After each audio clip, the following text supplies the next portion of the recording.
Isang magandang buhay muli. Mathematics, sama-sama uli tayo tungo sa kalidad. Pero bago yan, intro, pasok!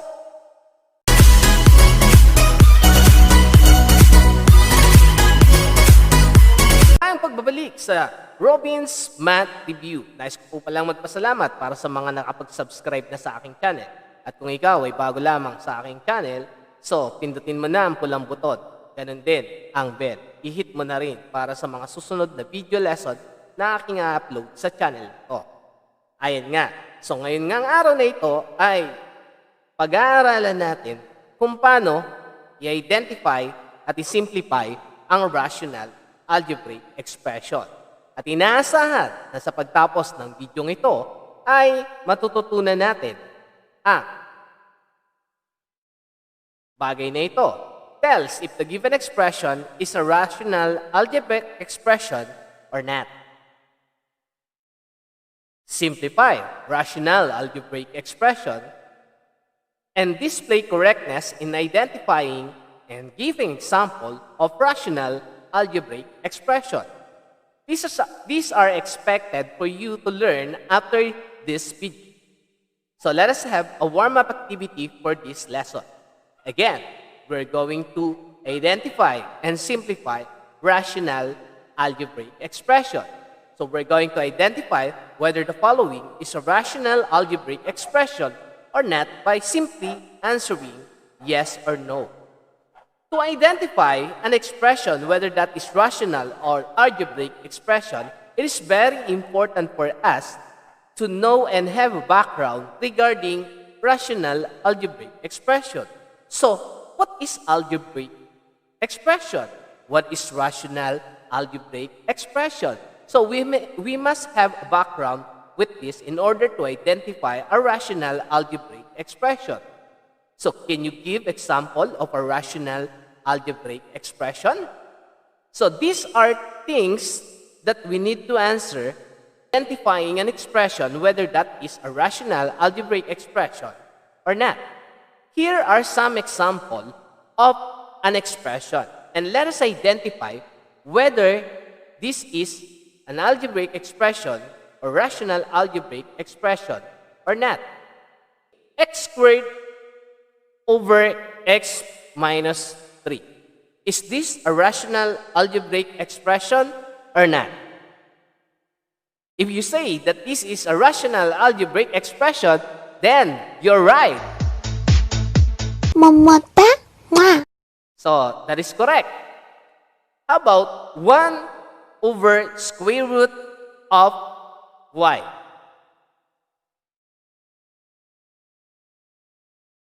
Okay, so if you say that this is not a rational algebraic expression, then you're correct. So this is not an algebraic expression. So how about square root of a squared plus b squared? Is this a rational algebraic expression? Okay, so you're correct if you say that this is not a rational algebraic expression. How about x squared minus 1 all over x plus 1? Is that a rational algebraic expression? Yes, you're correct. So, you can say that this is an algebraic or rational algebraic expression. How about this? Is this a rational algebraic expression? This is not an algebraic or rational algebraic expression. Okay, so how do we determine whether a rational or whether an expression is a rational algebraic expression? Try to look at the example. How do you describe rational algebraic expression? Yeah. So try to examine. There are only 2 rational algebraic expressions in the given. So, which is, we're going to identify which of the following example are rational algebraic expression. So we can say that we have only x squared over x minus 3 and x squared minus 1 all over x plus 1. So these are the expression to consider as a rational algebraic expression. What is a rational algebraic expression?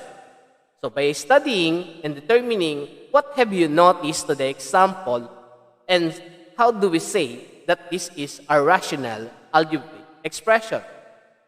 A rational algebraic expression is any expression which can be written as A over B, where A and B are polynomials, and B is not equal to 0. Take note, A and B, which is in the numerator and denominator, are polynomial, but B is not equal to 0. We can also say that it is a ratio of two polynomial provided that the denominator is not equal to 0. In the symbol P over Q, where P and Q are polynomial and Q is not equal to 0. Okay, so here is an example how we simplify a rational algebraic expression. Simplifying rational algebraic expression is quite similar in simplifying or reducing a fraction to its lowest term. So for example, we have 12 over 16, and we have 18 over 27, 51 over 102, and 12 over 4. So these are examples of rational algebraic expression. So what have you noticed about this? So we can simplify all of this given fraction and reduce it to lowest term.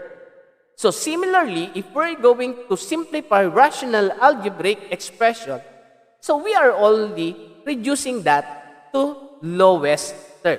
So let us reduce this to lowest term. So what are mathematical concepts that we need to apply in order to reduce this into lowest term?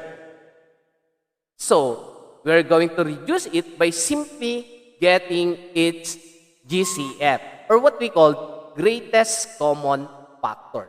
So meaning, if we're going to solve it, so that is equal to, let us find the GCF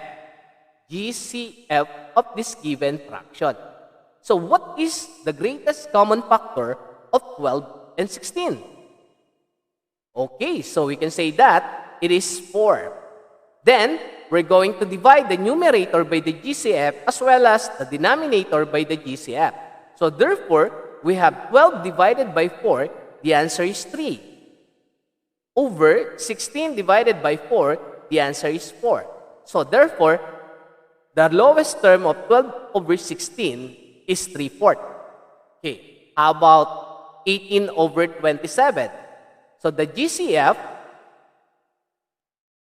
is equal to 9. Then, if we're going to divide it, 18 divided by 9, the answer is 2. Over 27 divided by 9, the answer is 3. So therefore, 18 over 27 is equal to 2/3. How about 51 over 2? So the GCF is equal to 51. And then, dividing numerator by the GCF as well as the denominator by the GCF, we get 1/2. So 51 over 102 is equal to 1/2. How about this? The GCF of the two is 4. GCF, 12 and 4 is 4. So if we're going to divide it, so 12 divided by 4, the answer is 3. And 4 divided by 1, the answer is 1. Or, we can write it as 3. So 12 divided by 4, the answer is 3. So that's it. We simply get the GCF of each of the number, and then we divide the GCF by the numerator, divide the numerator by the GCF as well as the denominator by the GCF, and we can now reduce the lowest term or the fraction into its lowest term. Okay. So here are examples of rational algebraic expression. So what have you noticed about each example given here? Okay, so you can say that, we can say that, and you will notice that all of the example here are in a form of fraction. That's why a while ago I said that simplifying rational algebraic expression is almost the same in simplifying rational algebraic expression. The difference between rational algebraic expression and the fraction, so this example contains variable, of course. Unlike the fraction, it only contains numerical number. So let us now start simplifying this algebraic expression.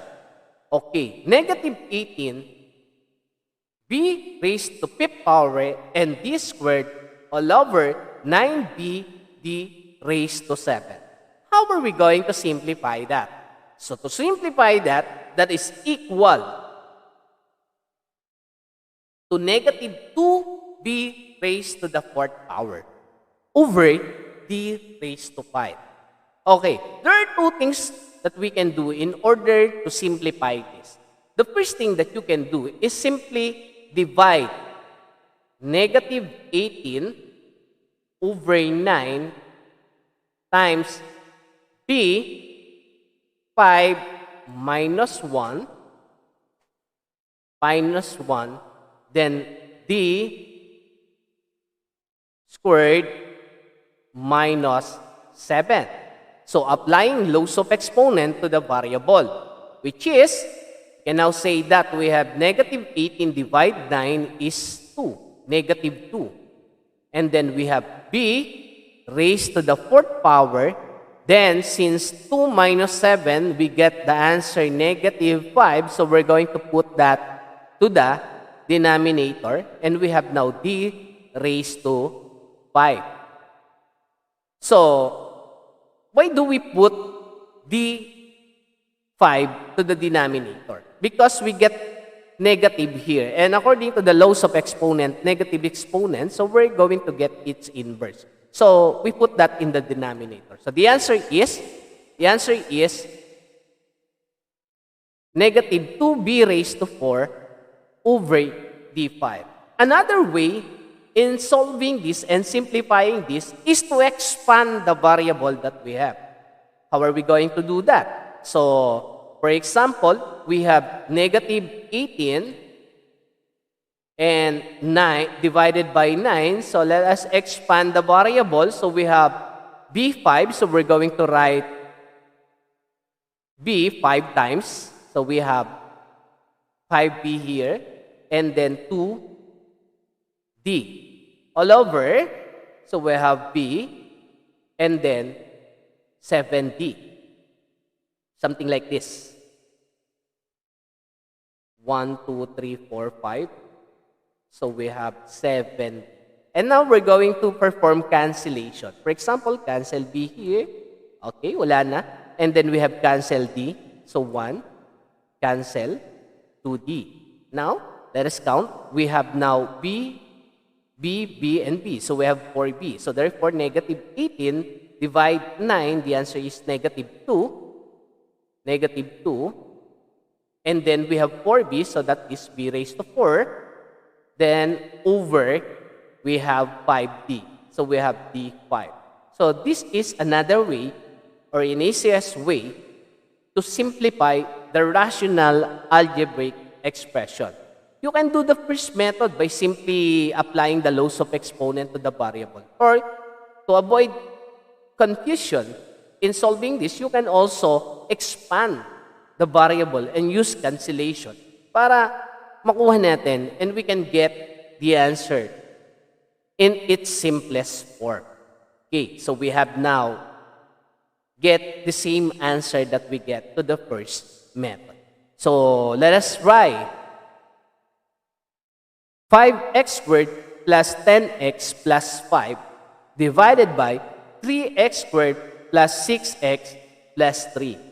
So if you're going to observe the numerator and the denominator, so you can say that the numerator and the denominator can be factored using CMF, or what we call common monomial factor. So let us try to factor that using CMF because among the term here or each term on the numerator has its own common factor or has a common factor of 5.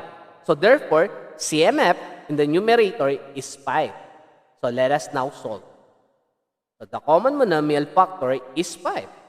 And now, 5x squared divided by 5 is simply x squared.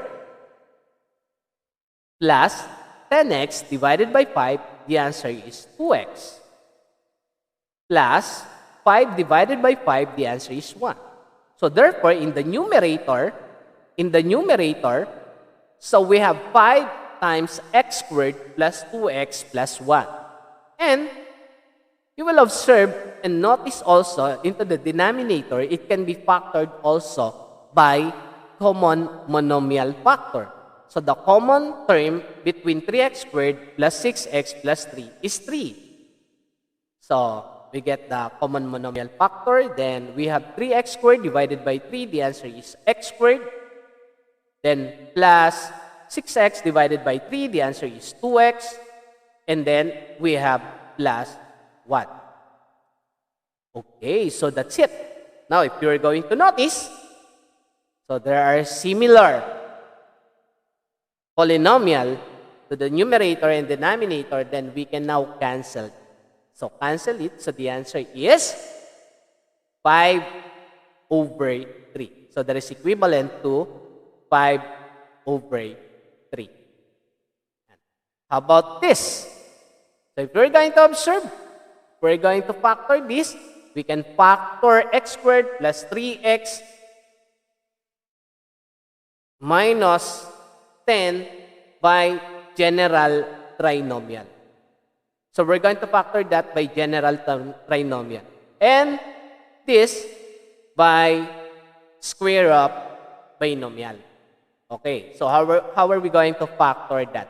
So by general trinomial, for the first lesson, you can say that to factor this, you're going to find the factor of negative 10, which is the sum is equal to the middle term. For example, what is the factor of negative 10? So negative 10, which is we have 5 and negative 2. Negative 2. So as you observe, 5 and negative 2, so if you add this, so 5 plus negative 2, the answer is equal to the middle term. So that is equal to the middle term. So that's why the factor is equal to, we have now x plus 5 times x minus 2 over, so if we're going to factor the denominator, so that is, what is the factor of 4? That is 2. So we have x minus 2 times x minus 2. So therefore, so you can cancel x minus 2, and then we get the answer x plus 5 over x minus 2. Okay, so that's the answer. How about this? We have 9d squared. So let us observe.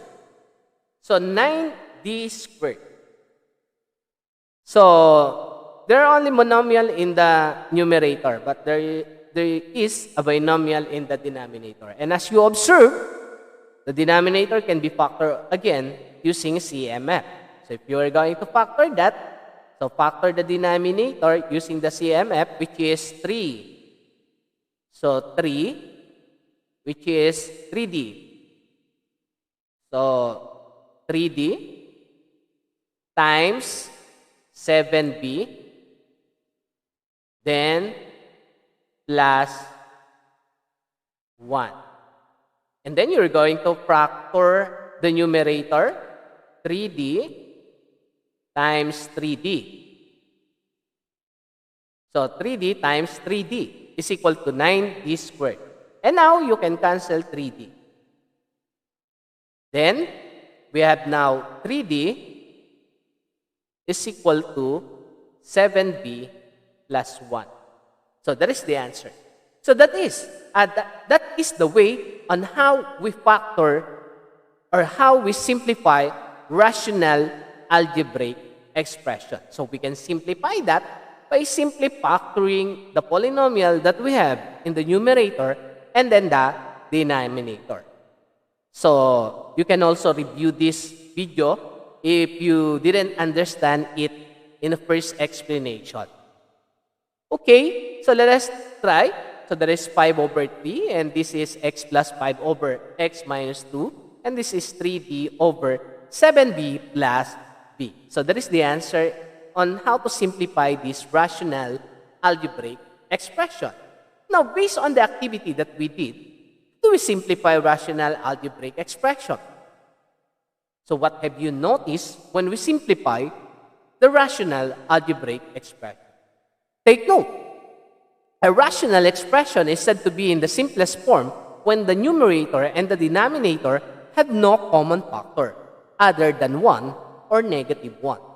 So, when the common factor between the numerator and the denominator is 1 or negative 1, then we can say that the rational algebraic expression is in simplest form. Okay, to simplify rational algebraic expression, factor both numerator and denominator to find the GCF.